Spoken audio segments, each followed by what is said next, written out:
I'm afraid we might be at a point of diminishing returns of finishing up with people, and we are kind of eating into our Q and A time. Thank you so much for the original idea for us to at least very briefly presence ourselves with each other. And I apologize in advance here for kind of just drawing the line for our introduction time.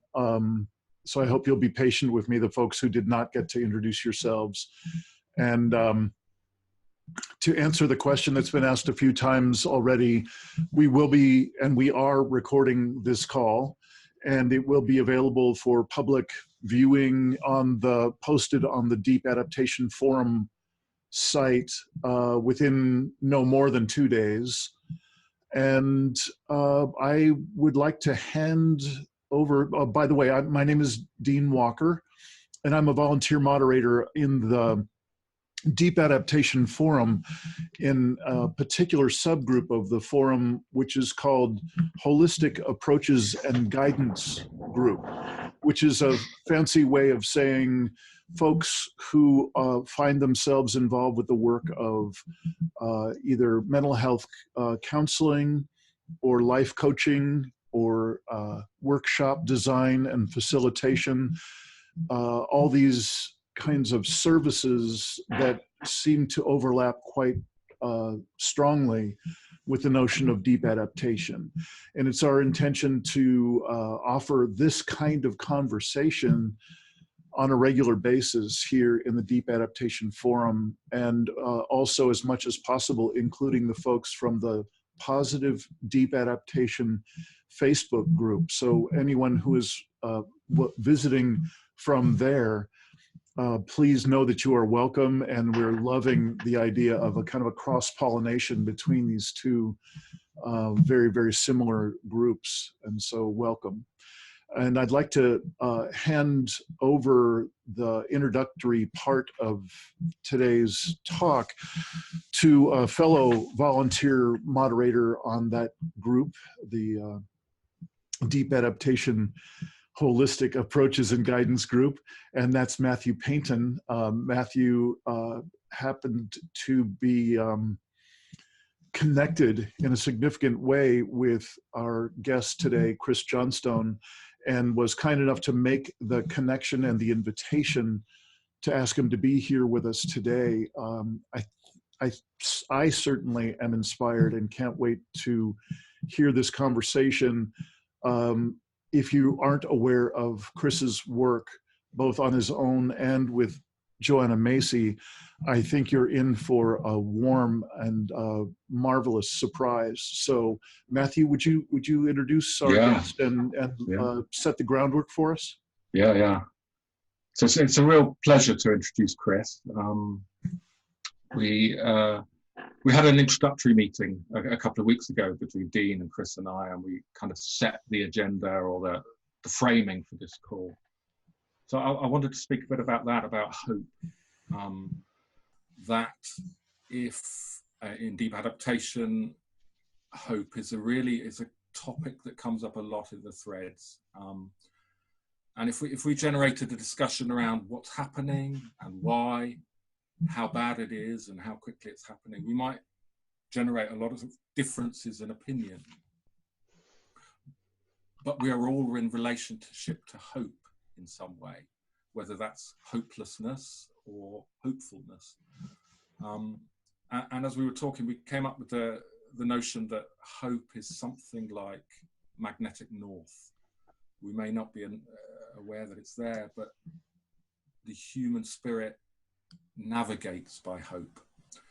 So a condition of hopelessness is not only really horrible, but it's very hard to navigate our lives from there. So a number of years ago, Chris collaborated with Joanna Macy and wrote the book Active Hope. And it's a very practical way of generating hope, which he will explain. And we're very excited for him to speak on that. The other piece that he does is resilience work. So he's a resilience counselor. And that's come out of his work with people recovering from drug addiction. So pretty much as rough as it gets in human experience. So he's going to speak a bit about what resilience is and the practice of it, how we can increase our resilience. He's a lovely soul. He embodies hope. So I really want to welcome you, Chris, and I think Dean's going to sort of ask the first couple of questions of you. So thanks for being here. All right. Thank you, Matthew. You know, Chris, I guess the first thing I'd like to ask is there anything other than what Matthew or I have said already in terms of introduction that you'd like to add? Is there any way that you'd like to be known that we haven't mentioned? Well, I think maybe I share a similar starting point to all of you listening. You know, I'm a concerned citizen on planet Earth, looking out with a feeling of horror sometimes at what I see happening, and so I'd throw that in. I think, yeah. So that's what brings me here, and I suppose a question that I've held for over 30 years is, particularly since starting to work with Joanna Macy 30 years ago, was around that question: what helps us face the mess we're in? What helps us face the mess we're in and give our best response? Great. Anything? So back to you, Dean. Okay. You know, it wasn't until we started the preparatory conversations, Chris, with you to discover, so what would be the kinds of questions that we'll be running by you, and what is your focus these days, and so on.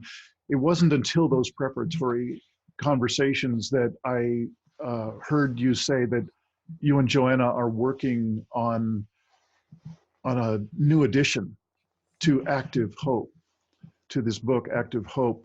And so I'd like to perhaps start by going back to your original choice to work together, to have the particular focus that you did in creating this book, Active Hope. And I'm wondering if you could combine a bit of review of what brought the two of you together and why this notion of active hope as opposed to just your regular everyday hope. And then I'd like to transition to why a new edition at this time. But if you wouldn't mind starting us out with why Active Hope? What is this stuff? Yes, thank you. Dean, what I'm going to do is I'm going to share some slides because they tie in with this. And I love working with pictures. So I'm just going to share some pictures. And this is maybe one just to start with. I was speaking to a friend just yesterday who lives in Sydney, and she was talking about, you know, it's kind of feels like kind of the end of the world in some ways. You know, it's kind of like the sky is red, there's ash falling out the sky, dead birds falling out the sky, and people looking at that just feel, you know, themselves kind of like, it's like, well, how do you respond to that? And I began working with Joanna Macy 30 years ago, where for me, I also felt we were on the edge of a cliff falling over. And particular, the threat was perhaps more around threat of nuclear exchange. And she was one of the few people I really saw who was addressing this issue of kind of what helps us respond when we're looking at things on the severe end or even catastrophic end of the scale. And one thing I found helpful was just this idea of recognizing that if we kind of look at how bad the problems are, which is pretty severe, however we rate that, but then if you also look at how well developed is the response, there's a massive mismatch. There's a mismatch between how big the problem is and the size of the response.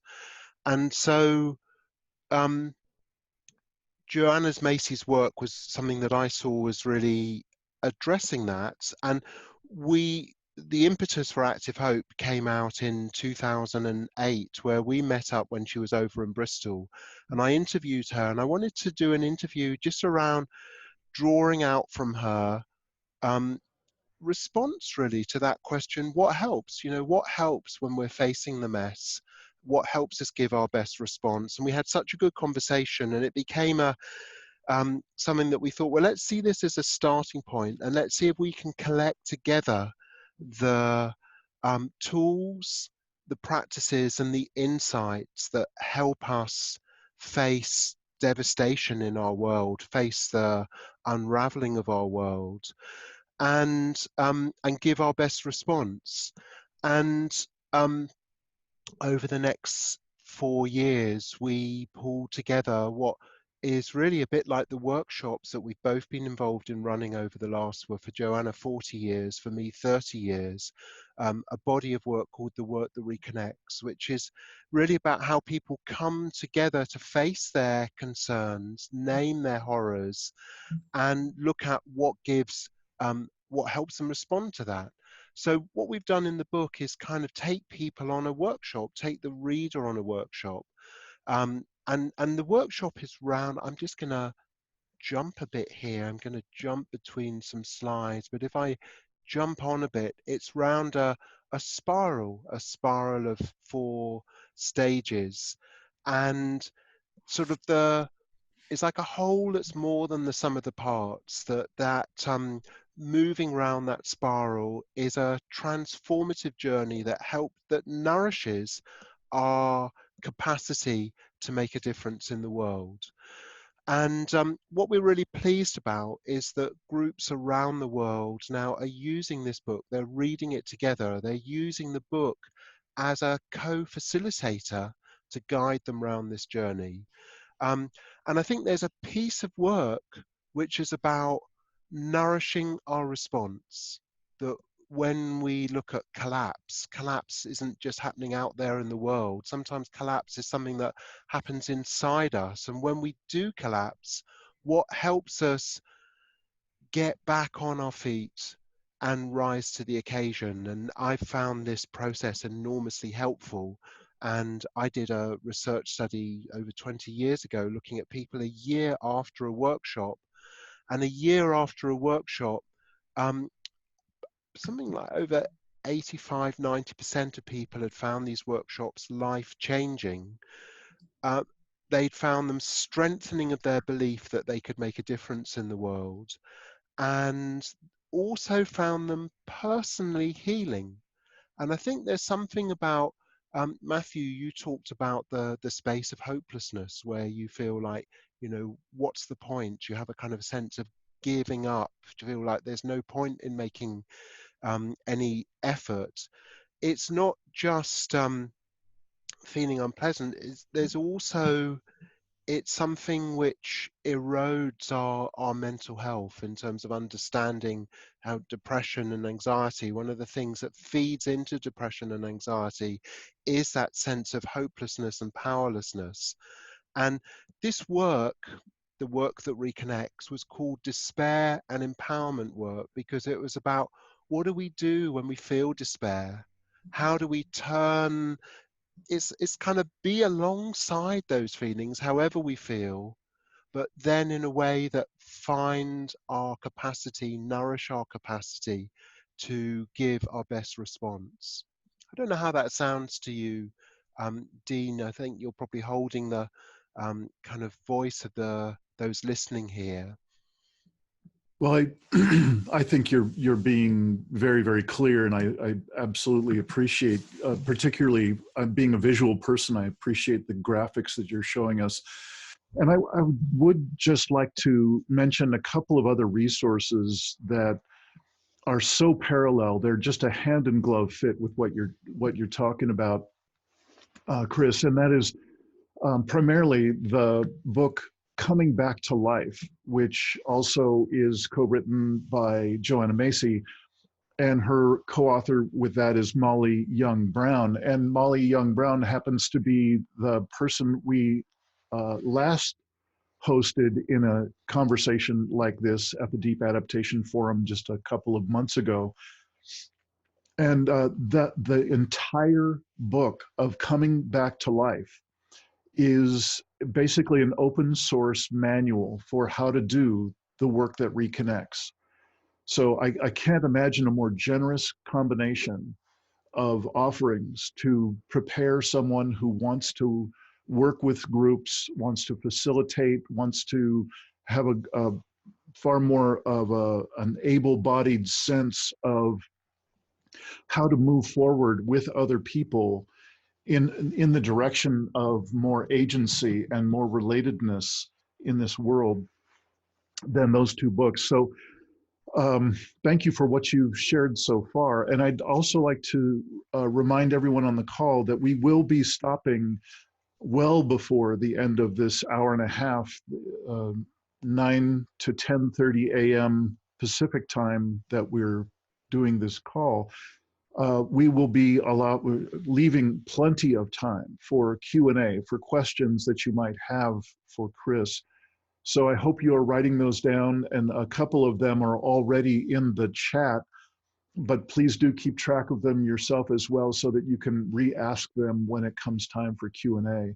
So Chris, that's all I would say at the moment. It just seems like you are on track and very, very clear. I wanted to add those pieces and either continue Thank you. more graphics if you have them. So there was another question that you had, Dean, which was about what's prompting Joanna and I to be working on a new edition. Yeah, absolutely. And we wrote Active Hope 10 years ago. It was between 2008 and 2011, and then the book came out in 2012. And our world's changed in the last 10 years in extraordinary ways. And disturbing ways, hugely disturbing ways. I mean, you know, Donald Trump is just like one expression of that hugely disturbing one, but also the warmest years on record have been in the last 10 years. And that things that we had as predictions of if climate change continues, this is where we're heading, are happening.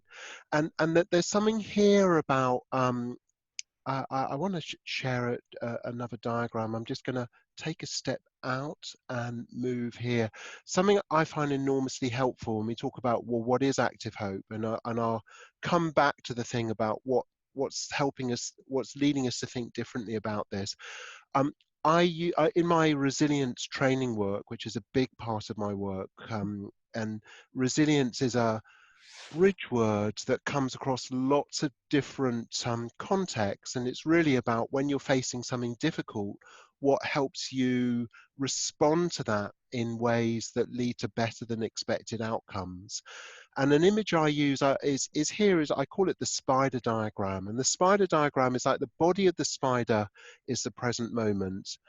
And there's a stance here, and it's stance of what Joanna Macy calls radical uncertainty. And radical uncertainty is about recognizing that you don't know how things will go, that there are better ways things can go and worse ways things can go. And a question asked in some resilience trainings is to ask these three questions of what's the best that can happen here, what's the worst that can happen here, and also what's most likely to happen here. And so active hope is really about starting from where you are, and whatever you face, it's saying, well, what do you hope for? What are the better legs of the spider? And then how do you become active in making them more likely? So us here now, what do I hope for? And there's interesting there, what do I hope for? I'll say a bit more about that too, actually. What do I hope for is different from am I hopeful? And this thing about hope, there's one of the questions you asked, Matthew, and some of the thinking about what to talk about here was, what's a definition of hope?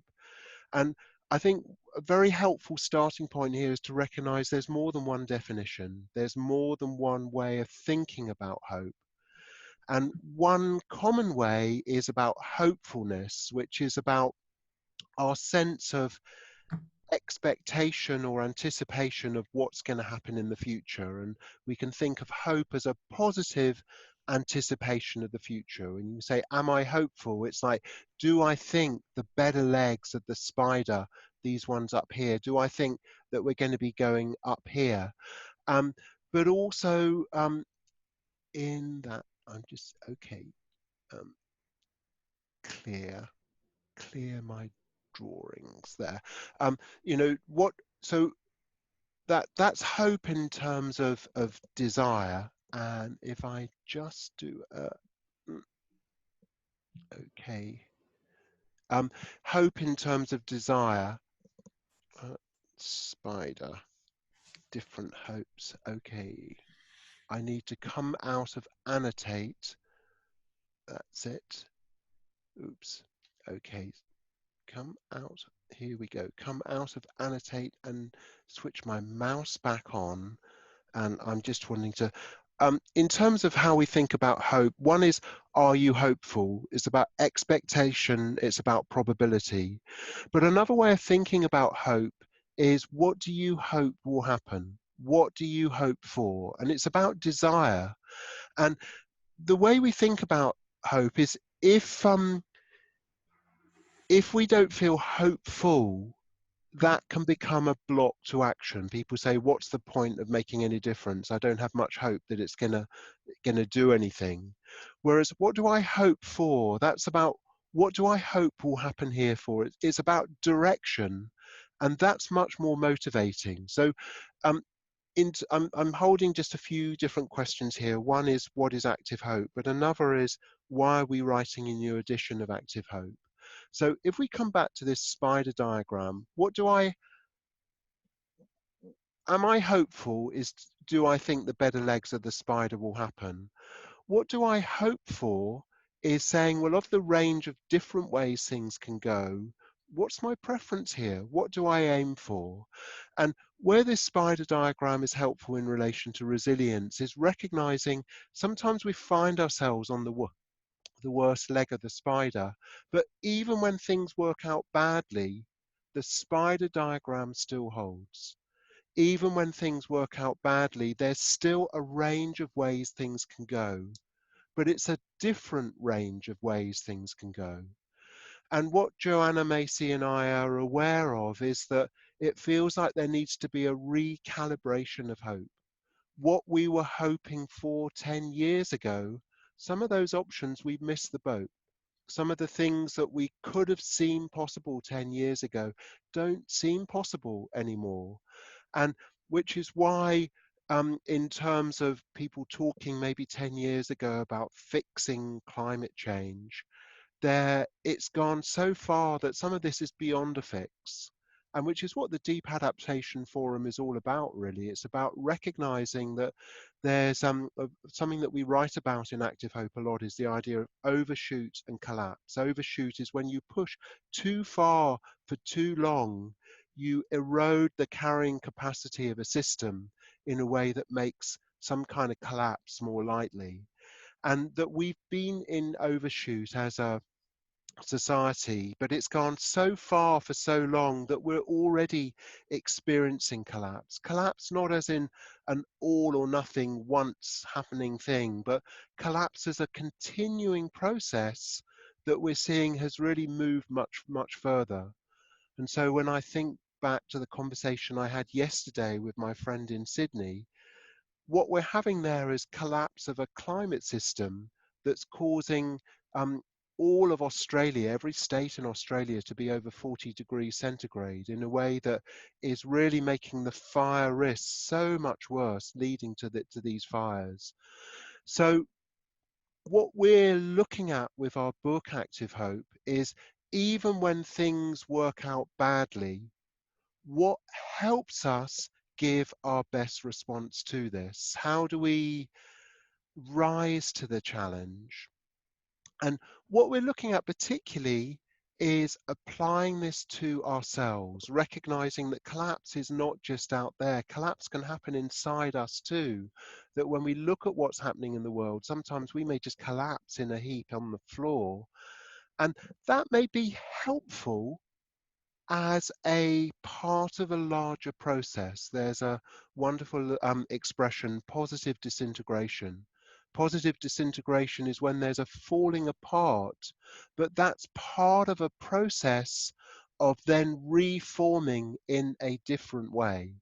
And so what we're looking at with Active Hope is when we find ourselves collapsing when we're looking at the mess in the world, what helps us step back on our feet, what helps us give our best response so that we can, I'm jumping between pictures here, so that we can find the best version of whatever it is we face. And so this diagram, this double spider diagram, you can apply it to the world. You know, here we are facing this awful leg of the spider, this awful timeline. What helps us find a better version of this, a better way that it can go? And we talk about that as this idea, crisis can be turning. A crisis can be turning point. How can there be a great turning where we recognize the wrong turning we've been on, and we find our capacity to steer back towards or steer forward towards a better version of how things go from here. So why do we have a new version of Active Hope? I think the toolkit of what helps us rise to the challenge is the same. But what's different is a recalibration on hope. It's like we find ourselves on a worse leg of the spider, and we need to be thinking differently about what we're aiming for in our response. And that includes not just about preventing the mess, not just about redesigning our society, but also having a very focused attention to, okay, if things do collapse, when things do collapse around us, as seems reasonably foreseeable, although we don't know in what kind of time scale, how do we, even through that, recognize that at some point there may be another side of this? That even, I mean, if you look at the mass extinction events that have happened, at least 5 mass extinction events that have happened in our the history of life on this planet that we know of, after every one of those mass extinction events, there was also a mass recovery event. A mass recovery event where there's been an explosion of speciation, of new species developing. If we were to take a long-term view, if we were to inhabit a longer, larger timescape, what could we do now that might plant the seeds of tomorrow's happiness? What could we do now that would make more likely the development of a sustainable civilization in the future? And that may be looking further ahead than some people want to, but it's about this question, what happens through us? Could the choices that happen through us now plant seeds that grow into a better version of how things work out? Dean, I'm going to pass back to you at this point. Thank you. Yes. A brief logistical question before I move forward. There are a couple of folks who are asking if it might be possible to get some of these slides. They're finding them very, very useful. And we've already let folks know that they will have full access to the video recording. And so I'm curious, is there a way, and would you be interested or willing to share these slides? I'm very happy to share any of these slides. And what we've got is, if you go to activehope.info, mention there's a free online resource to support people running Active Hope book groups. And lots of the slides that we use in running Active Hope, I've run Active Hope online courses, are available for people to download there. I think more as PDFs rather than PowerPoints, but I'm certainly happy to make available any of these slides here. So I'll just send you the PowerPoint, Dean, afterwards, and I can send a PDF version of it, and you can make it available through the Deep Adaptation Forum. But also I can have this there on the Active Hope book group resource, where I can also host a recording of this gathering. Beautiful. Thank you for just taking this moment to address the logistical side. And I do want to get right back to where you brought us on this path. And I'm curious. It seems like we've found our way into a place where hope, or active hope, as you're describing it, overlaps with aspects of resilience. And I'm curious if you wouldn't mind spending just a few more moments describing, mapping out for us a bit what is meant by resilience, and how have resilience skills changed, the resilience skills that we might call on or require leaning into this daunting future. Are there different resilience skills called for now? Like there appears to be a different level of active hope engagement called for now. Yes, thank you. What a important question. And I talked about, after every mass extinction, there was also a mass recovery event. It took a long time, we're talking over hundreds of millions of years, but also what that was an example of is resilience is a powerful force of nature. And what I mean by resilience, it's really, my image for resilience is this double spider that you're seeing. I think you're still seeing the double spider. So the yes.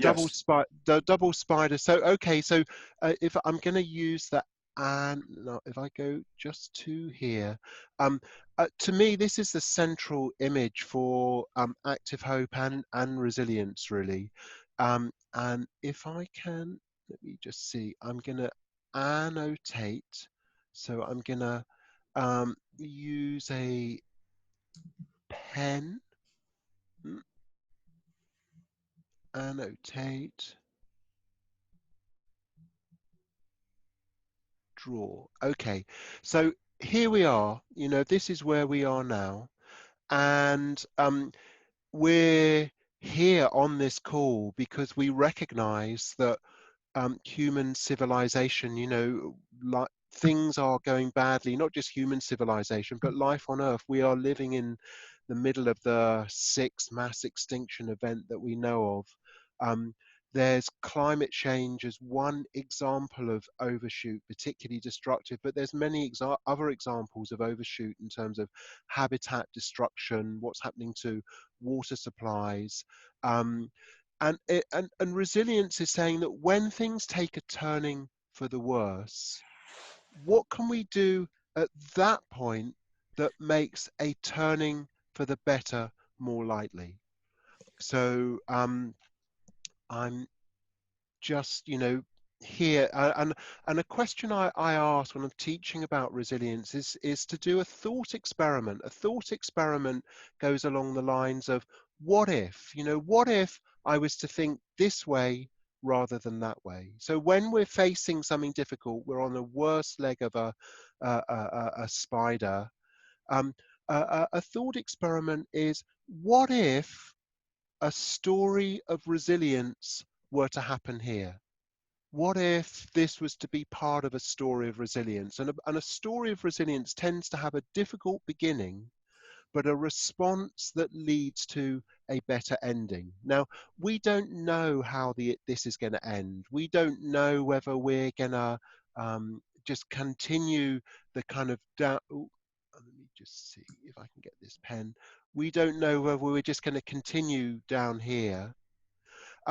We're facing choices. Active hope is saying, from here, what do I hope for in this mess, facing the mess, being present to the mess as we see it? What's the best way this can go? And then how do I be active in making that more likely? And pardon me all the mess up here, but it's kind of following this pathway.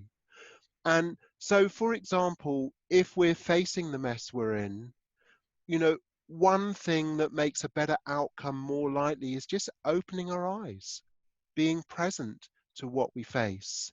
The way to get to where you want to go is to start from where you are. But then it's also saying, if I can come back to annotation, and if I can see if I can recover my mouse. Okay, so you pardon the messes here. I want to look at the idea of, I just want to look at this idea of active hope training. Active hope training is this ability to face things as they are, but to respond in a way that makes our hopes more likely to happen. That's something that we can get better at. And so active hope training, I think I need probably, okay.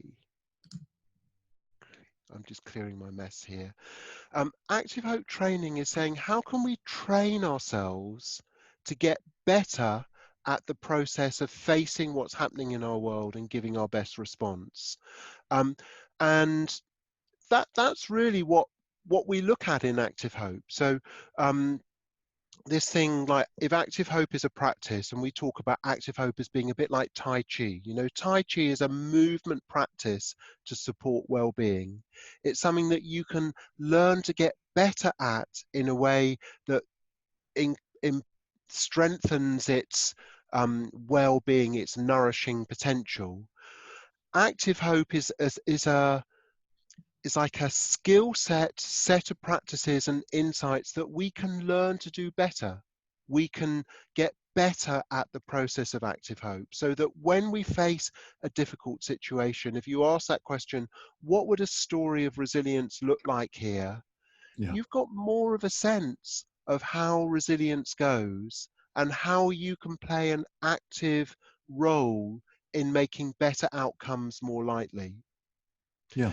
You were asking Dean about resilience, me to say a bit about what I mean by resilience, and I was having my own resilience struggle with my mouse here, and that's why the picture was darting about, and I was struggling with some of the my scribbles and removing them.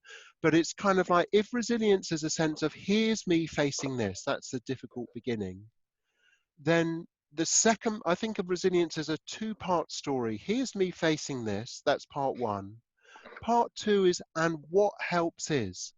And what helps is really the second part of the story. It's something that we play a role in.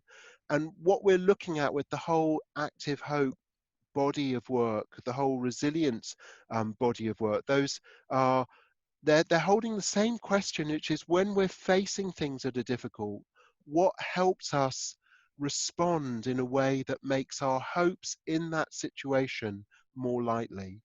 What helps us when we're facing the worst leg of the spider, make a better leg of the spider more likely? How's this sounding to you, Dean? It's clear, and I think in a broad sweep response to the question, I think we're good. I'm sparked by a couple of the questions that I've seen in the chat, and I'm wondering if we could shift gears, perhaps return to faces on the screen for a moment. And I'd actually like to start to invite some questions and answers. And first, let me just see if I can formulate one distilled from a few of the questions that are in the chat. And if I don't do a good job, whoever is asking these questions, please just take over once I've asked it, and if I haven't met what you were asking. I'm seeing in these questions a bit more personal dimension of resilience, or of what you're calling active hope, and how to be truly active in what can be a very daunting set of circumstances, particularly how do we adjust our relationships? How do we adjust our presence in the world so that we have some more capacity to be present in the face of larger and larger stressors, particularly in terms of our relationship with other people? And I believe I'm seeing in a couple of the questions a more one-on-one, or the people that I'm close with in my family or my neighborhood and so on. There are also some questions being asked about, how do I shift this knee-jerk reaction inside myself to go to judgment, and worse, inside myself, how to address that as part of engaging active hope or being more resilient. So why don't I just pause there, and if there is someone who has asked an earlier question that's related, that was not quite what you had in mind, feel free to unmute yourself and fill the rest of the question in. And I'm already getting something to respond to, but if somebody wants to give voice to the question that feels like it wants to be spoken through you now, you know, or you're feeling a sense of you'd love to put words to this question, I'd love to hear you. And maybe one way around this is, if you feel you've got a question that you'd like to speak out loud, maybe just write that in the chat window so I can be beginning to respond to what Dean's saying. But if you're feeling that, yes, you would like to speak, write in the chat window, yes, I'd love to speak, I've got a question to ask, and then we can Zoom to you and invite you to unmute yourself. Thank So. you. I want to apply, just think of that spider diagram, and you can do it with your hand. You can say, you know, the palm is like us here now.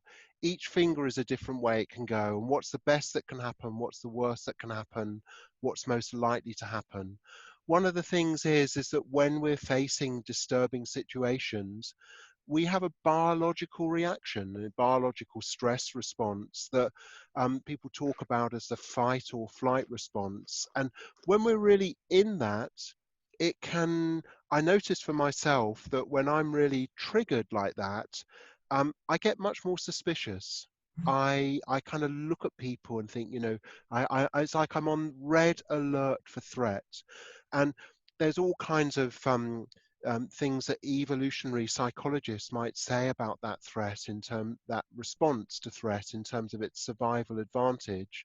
But what I notice is that when I'm in that space, I'm perhaps more hostile to people, and this thing about when we're in crisis states, we can respond in different ways.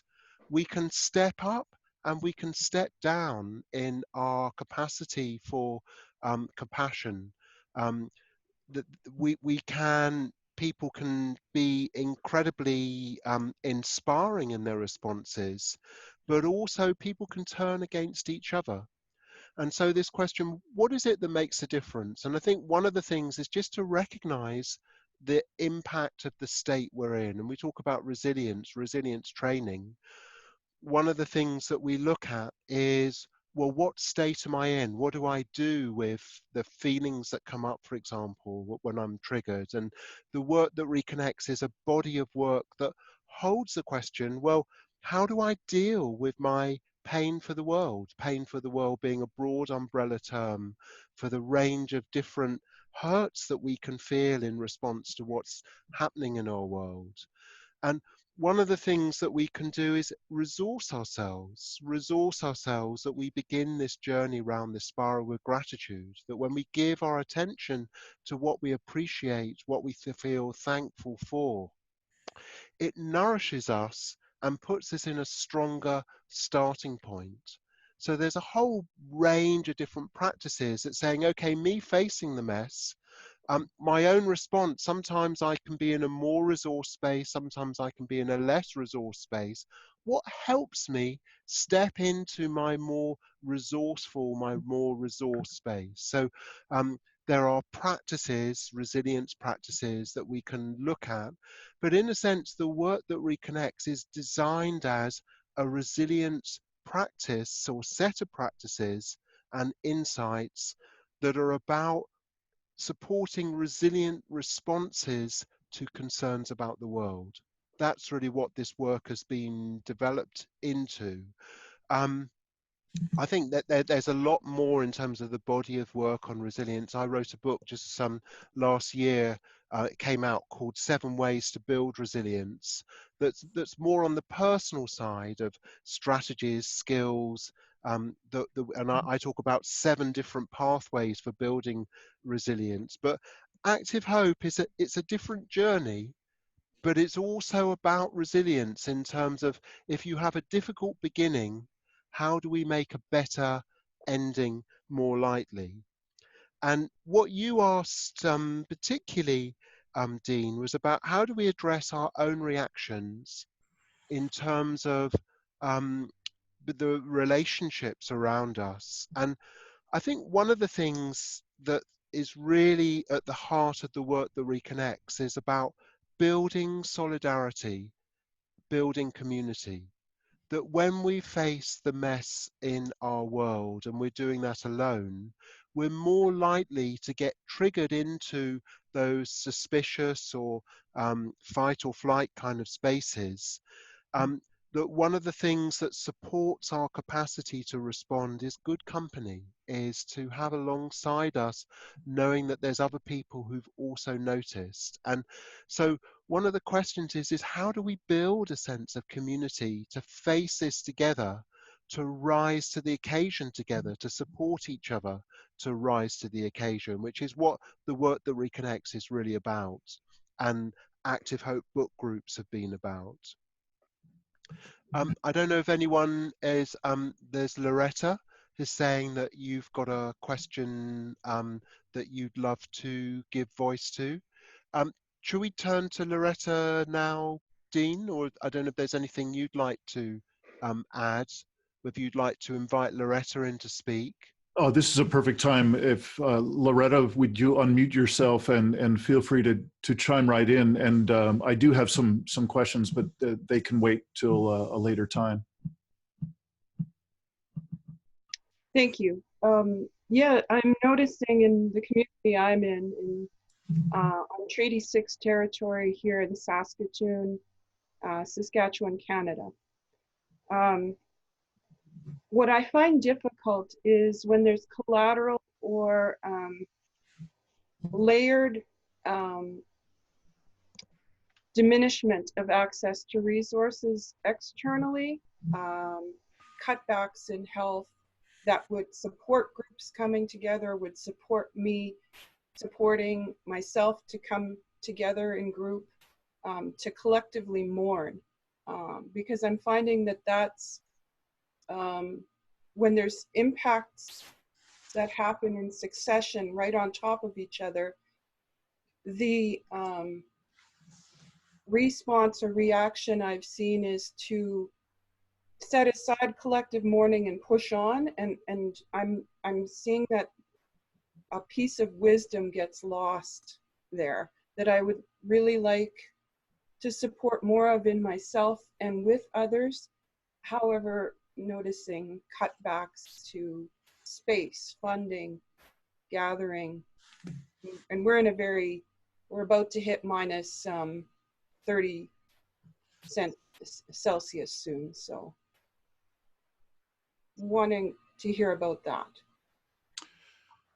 I have some response after you, Chris, if you feel like you'd like to respond.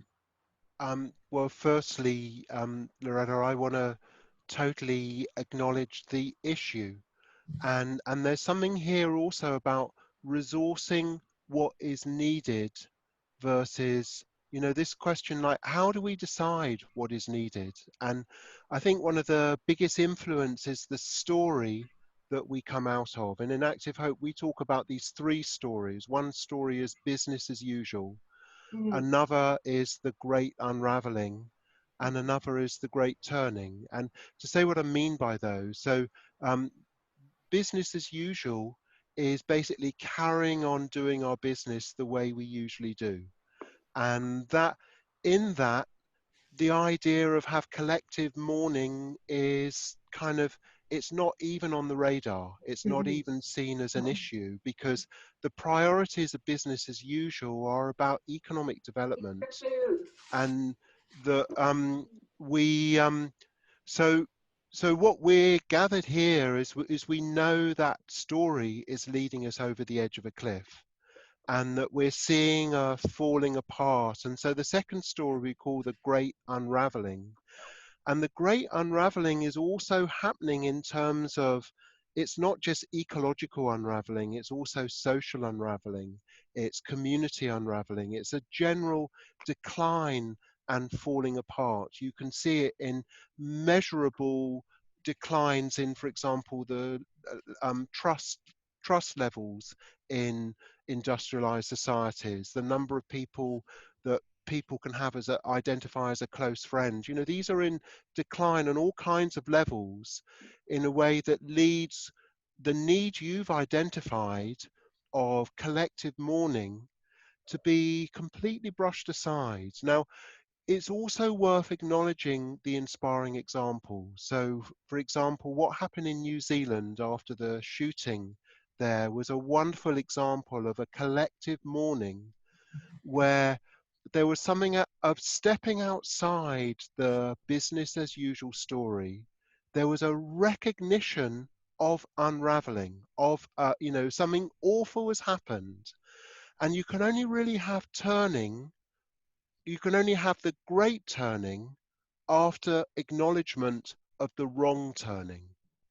And mourning is part of how we kind of take in and adjust to new realities. You can know that things have changed on a head level, but it's kind of like our whole body emotional system needs to catch up with cognitive knowing. And that's part of what grieving is about.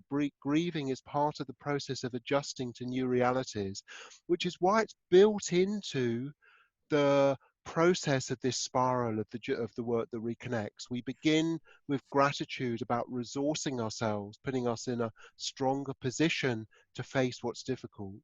Then the honoring pain for the world includes lots of practices for how we together give voice to the scream, the ouch, the distress, the pain.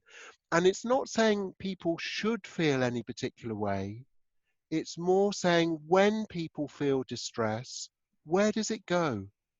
Where's the space to hear it and support each other in it? We need to have those spaces. And so for more than 30 years, I've been facilitating workshops that have been spaces where people come together and name their anguish, give voice to their mourning. We have processes like a cairn of mourning.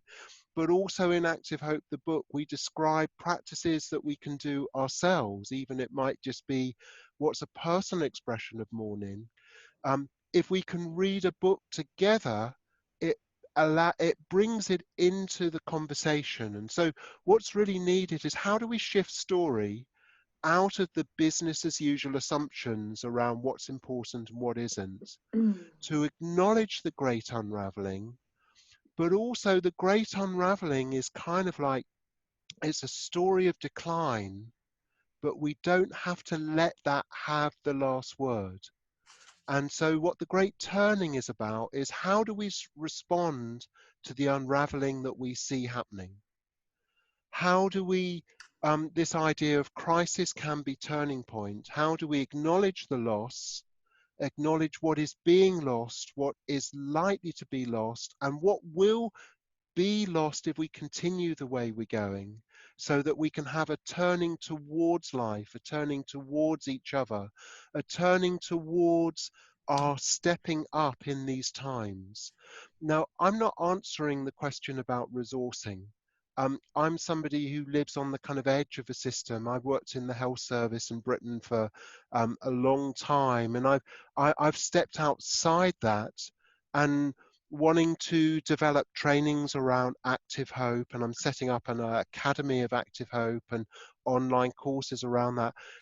Resourcing is a massive issue. You know, I tend to have to cross-subsidize different areas of my work. I do resilience work more in mainstream business as usual settings to subsidize and support the work I do around Active Hope. And but what will change it is us saying, okay, we need to live in a new story. We need to be looking about ourselves personally, locating ourselves in a story of the Great Turning, but also beginning to come together and say, how do we redirect funding streams towards this? I'm seeing you nod your head, Loretta. I don't know if there's anything you'd like to say in response.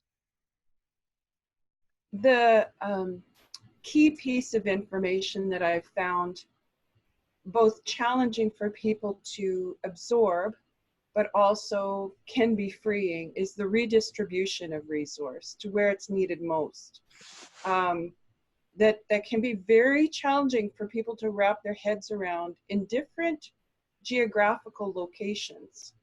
There's a lot of privilege up here in the global north.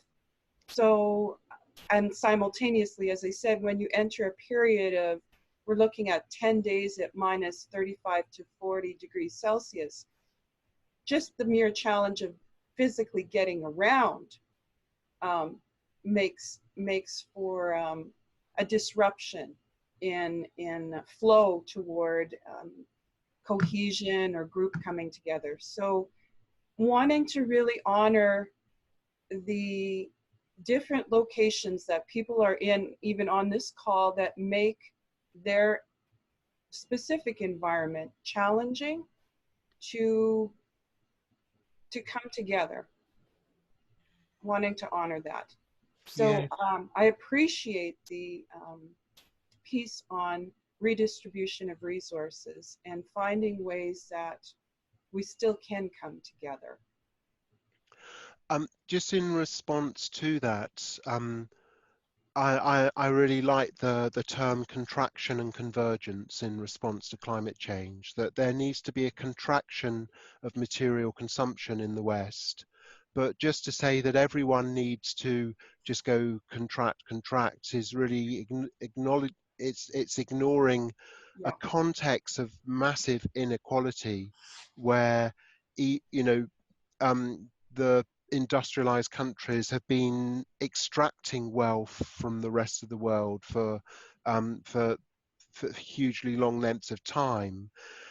What I'm really interested in is somebody, I worked for many years as an addiction specialist, and one of my clients once said to me, it wasn't a client, it was actually a friend in recovery. He said, I didn't give up drinking, I threw it away.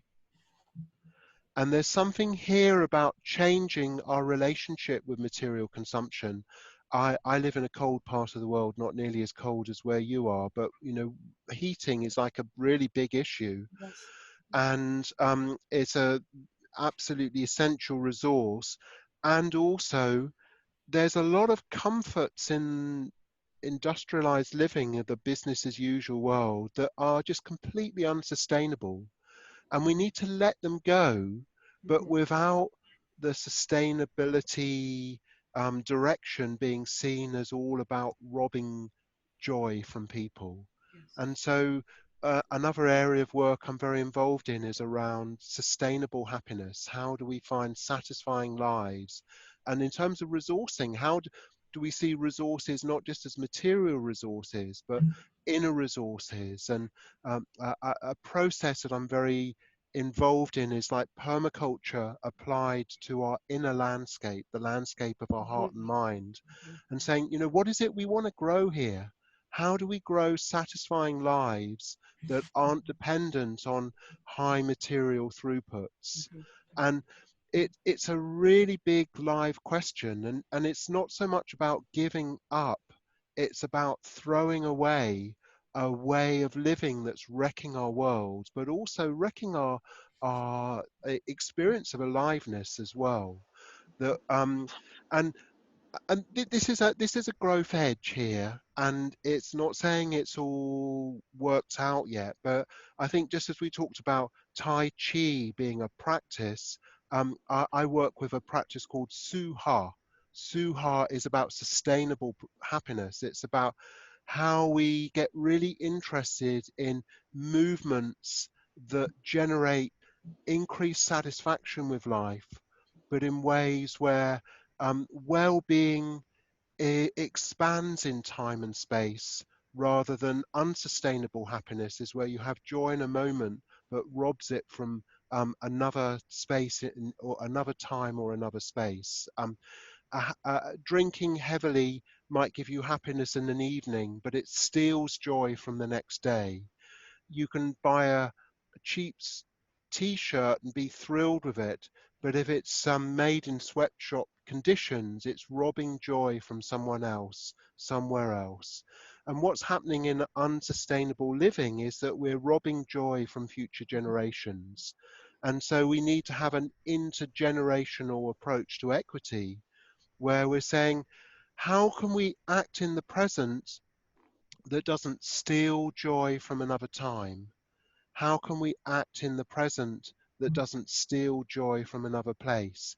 And this is part of the work of Active Hope. It's saying that we need to think differently, we need to act differently, we need to it's not just about adaptation, it's also about transformation. And Dean was asking about resilience. I think of there's recovery resilience as about how we restore, how we go back to something that was before.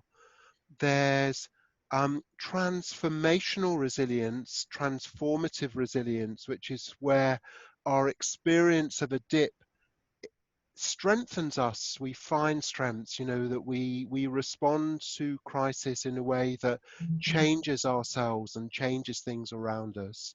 And there's also the kind of adaptive resilience. I think of it as bouncing with. If there's bouncing back is recovery, bouncing forward is transformation. Bouncing with is like finding a way of being with what's there, where we're not sunk by it. And that is a piece of work. It's a piece of work for us to do. And I'm so pleased that we're gathered here on this call, holding these questions. Dean, you Loretta, I'm not sure. It sounded to me like there were other aspects, even more logistical aspects of your original question. And I have led a number of grief rituals in my community and others, and can speak to even the most nuts and bolts level of how do you get the word out and how do you set up a room and how do you get people together. So if there's any way in which that could be useful, I'll put my email address in the chat. And I noticed that Naya has had a number of things to share about her community, and she might be a person to check in with at that logistical level, in addition to the content or the curriculum or what you include in the ceremony itself. Hopefully that also addresses a little bit of what I was hearing in your question. Is that useful? Yes, I appreciate all of the access to any of these ideas that can be utilized where I am. I'm also conscious that I want to make room for other people to have their questions answered, and yep. I'm feeling satisfied with what I've heard. I really appreciate what you've both said, and it's given me food for thought. So I'd like to make room for other people's questions at this time. Great. Chris, would you take a quick scan of the chat and just much of what's there has been spoken about, but would you take a look and see if anything jumps out at you that you would like to respond to? Well, I'm just acknowledging the richness of what's there, and that you know, just some of the challenges we face as countries getting hotter, and the how people, you know, the demands for air conditioning. That's one comment in there. I'm flitting around, so I'm maybe losing some of those. From Marks to everyone, the fundamental answer lies in rebuilding our lives around connection. And I think this is the thing about, you know, what is it that brings satisfying experience? When I'm running a positive psychology program at the moment around well-being, choices we make around well-being, and the research around that, what makes for happier lives and higher levels contentment and well-being, is relationship, is really right at the core.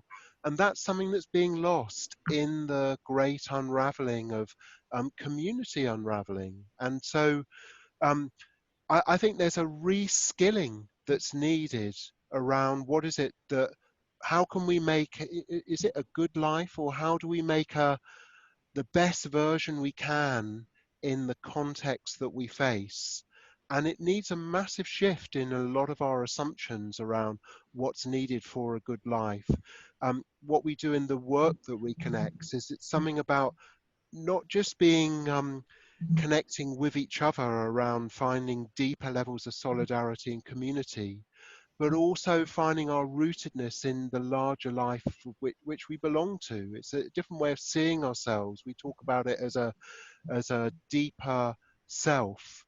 And I know, you know, just my own experience of contact with nature, the research around the experience of contact with nature, the story we tell ourselves about who we are and what we are, the story of individualism where I'm separate and I'm in this kind of rat race of getting more for myself, it robs us of depth experiences of joy that come from really seeing ourselves as rootedness in the larger life. And so that's what we work with in the work that reconnects, is how do we plug in, how do we find our root system in a larger being, a larger sense of who we are. I think of it as Gaian psychology. It's moving beyond just personal psychology, the psychology that sees us as separate individuals, to a more helping us discover our connected self, or rediscover our connected self. Again, big piece of work. Dean, there were some things that you wanted to pick up on or ask? You know, it's shifted a bit for me, but yes, thank you. I just want to make a brief mention that I'm really blessed to have a lot of conversations with thought leaders like yourself, Chris, and one of them comes to mind in this last segment of what you've been sharing. I recently spoke with a guy named Joe Brewer. Joe is a futurist, in my words, and he's a person who's very actively engaged in designing human systems that are indeed regenerative. And it's an extraordinary body of work that he's already created, and he's barely getting started as far as I'm concerned. Quite a brilliant guy. And I asked him in one of the interviews that I had with him, so what would a person who wants to lean forward into co-creating some new possibility, one like the one that is now pretty famous by famously spoken by Charles Eisenstein, the more beautiful world our hearts know are possible. How can we bring ourselves, how can we prepare ourselves as just being people neck deep in this business as usual world that we're all in, but we have some interest, we have some desire to lean forward together into this future and be a part of consciously creating something new, something truly positive. so I asked him, how could a person prepare themselves, you know, internally to be useful, to be engaged, to able to engage in that kind of creation? And he almost immediately said, they'll need two things. They'll need advanced self-regulation skills, and they'll need psychological flexibility. And so he went on to, you know, in quite some detail to describe both of those. I'd like to just give a little nutshell interpretation of what I remember about those. And I just want to be sure that we bring up the word self-regulation, and for that matter, co-regulation, and just a brief moment about that. So if we consider ourselves, when I'm in good shape, when I'm going through my day and I've got a decent capacity, might even have a little bit of a sense of humor. I've got, you know, I'm not so overloaded that I'm massively stressed out. I'm able to be fairly present in my day and loving with my loved ones and present. Let's call that a good state or the preferred state. And life has its way with me, and it will, from time to time, knock me out of that state. One way or another, I'll get knocked out of that state. And to be self-regulated is to be able to, by choice, bring myself back after, you know, kind of dusting myself off and being dysregulated for a while. I bring myself back by self-regulating. A series of, many of them are quite simple skills at really bringing ourselves back through awareness, through breath, through sensation, and through mindfulness and so on. And what Joe's talking about in that response is not only the individual skills, but the co-regulation skills. That someone was asking about the possibility of doing grief rituals in their community. A grief ritual in a community is a way of co-regulating, where you and I together, we gather together in a larger group, and all of us use this opportunity of coming together to bring ourselves back to a preferred state. So that leaves the separate conversation about the psychological flexibility. That's perhaps for a different call and a different day. It's a bit more of an really inner work. You know, someone in the chat mentioned a while back Byron Katie's work called The Work. And there are a number of other methodologies from as simple as circling methodologies, relatively easy ways to learn to bring people together and have extraordinarily positive and bonding experiences with one another. Those methodologies are available, and you can Google them, use my email address to contact me, and I'm happy to share with you the many resources I have for those kind of either self-regulation, co-regulation, or this psychological flexibility that Joe was talking about. Thank you. Yeah, I feels like the self-awareness that's implied and the relationship that's implied with both self-regulation and co-regulation are key ways for us that are within reach for all of us. We can invite someone over for tea. We can have a potluck meal at our home every other Sunday and find a way to invite people to, over time, deepen their connection and deepen the conversation and their willingness to share what truly matters to them. So I think I'm addressing a few of the questions in perhaps a shallow way, but it's a start that I would recommend. If you don't know where else to start, bringing people together, perhaps over a meal on a regular basis, is a time-tested, wonderful place to start. And I'd also say something about co-regulation is going on journeys together. journeys together of facing. And the thing about grief, I'd say grief is one part of a larger story. And what I like about the work that reconnects is to see the honouring of our pain for the world in a larger process. That I tend to see the grief work, I give as much attention to coming out and up as to going down and in. And it's something about saying, well, okay, you know, I feel how I feel, and I want to honour that. And also, it's like, where do I take that? And as well as grief work, I think there's celebration work to be done, where we Put stuff in your mouth. You're hungry. Oh, Do you need more food? just hearing Amanda coming through there. So anyway, Dean, I'm with you on the self-regulation and the psychological flexibility, and that's what I teach in my resilience work, and I describe in my book, 7 Ways to Build Resilience. In terms of co-resilience, there's something about facing issues together, going on journeys where there's a kind of like a going into a depth, but also coming out the other side.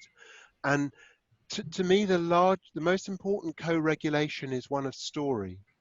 It's one where we have diverted away in terms of self-regulation. We've kind of fallen away from a story of seeing ourselves as part of life, and that's what Joanna Macy's book you mentioned earlier that she wrote with Molly Young Brown, coming back to life. It's the return of that journey. How do we see ourselves as part of the larger life? That's the co-regulation. The most important co-regulation is in terms of the story and the identity that we express. I don't know how that sounds.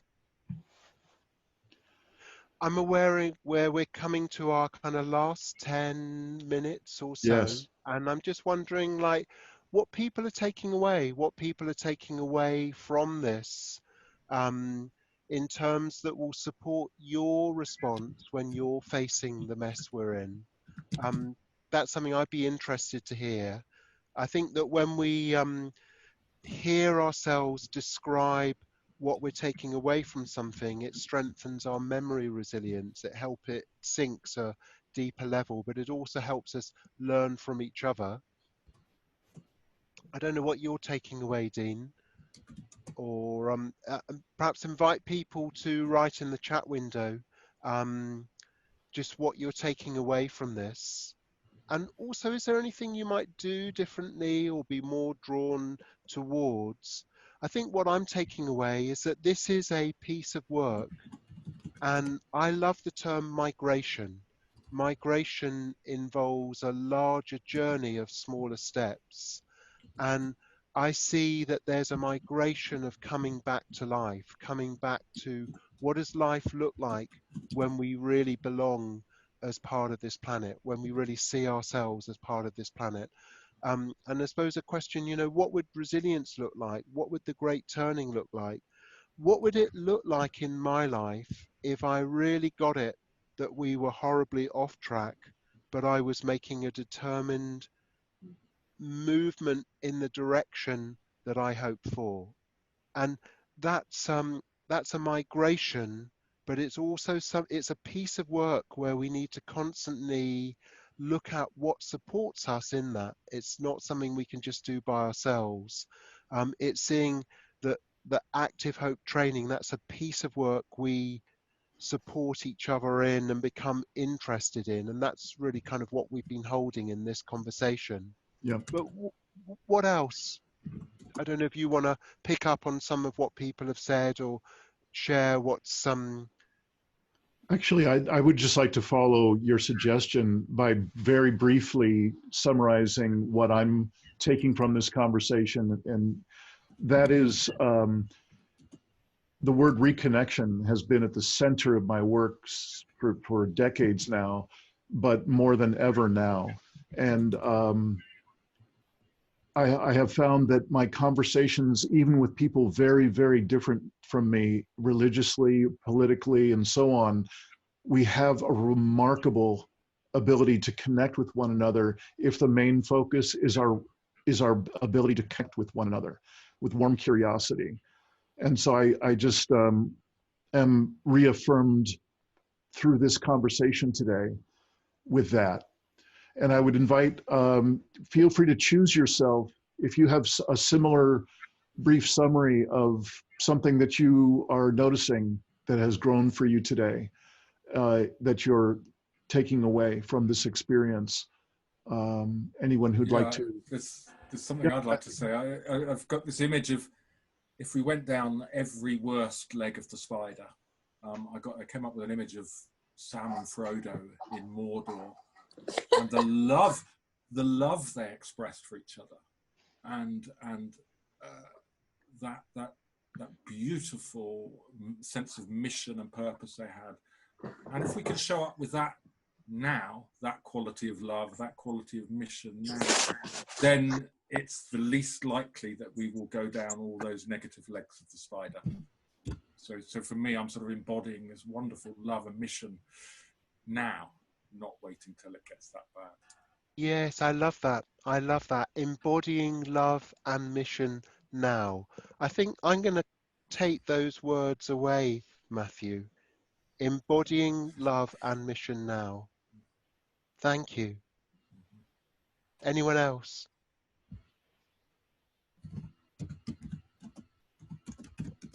I'm reading here from just reading. Loretta, enjoying and celebrating possibility. I've written up in the chat box, chat window, the link for the Active Hope book group online resource with information about how to set up an Active Hope book group. Gary, hi Gary, by the way. We've seen each other for decades, but we've been in touch more recently by email. I just lost what you were saying. I'm inspired to learn more, especially in a shared context with other people. Thank you all. Yeah, this is a group journey. Dean, anything you want to pick up on? I'm surprised that we don't have someone unmuting themselves and giving us just a little snapshot of what's on your heart right now as you get ready to end this call. Amanda, do you have anything? Okay. If I may. Please. Hi, Gary. Hi, yeah. I'm just about to head off to the first meeting in Exeter of people who've come together from the Deep Adaptation Forum. So it'll be our first in real life meeting.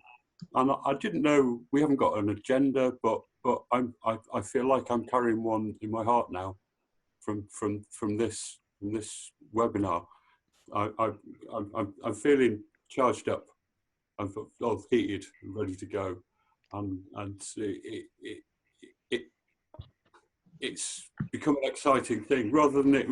You know, I'm excited to meet these people, but I didn't know what we do. But now I've got a feeling of like, there's something that I can put on that table when I get there. So I really appreciate this. Thank you. Great. Thank you. Thank you, Gary. Anything particular what you'd like to put on the table? Ideas of the Active Hope is new to me. I've recently begun to start to look at your resilience work. So I kind of seen that more personal and internal. But you know, these ideas of co-regulation and stuff that have come out of this conversation, I'm kind of wondering, feeling more about some of the internal things that I've been doing. Well, you know, I can see the benefit for myself, but also I see more how they could be shared journeys, more how they need to be shared journeys. Yes, yes. Thank you. I'd like to just read from the chat for a moment. I don't know what the person's name is, but Hanmi Esoteric Dharma, taking away the notion of connections and building resilience with community. I work in mental health, which currently feels as if it's going down the worst leg of the spider for people. There's a lot of grief expressed. I have new resources from this talk for courses that I'm running in the near future. Thank you all. And our time is just about to run out here. I want to particularly, of course, thank you, Chris, for taking your time to so generously share with us. And I'm so looking forward to this second edition of your book with Joanna. It couldn't be a better time. So thank you so much for that. Matthew, thank you for setting up this wonderful talk today. And thank you all for coming to participate in the Deep Adaptation Forum. Well, I don't know who's got that going on, but I don't have a way to mute you at the moment.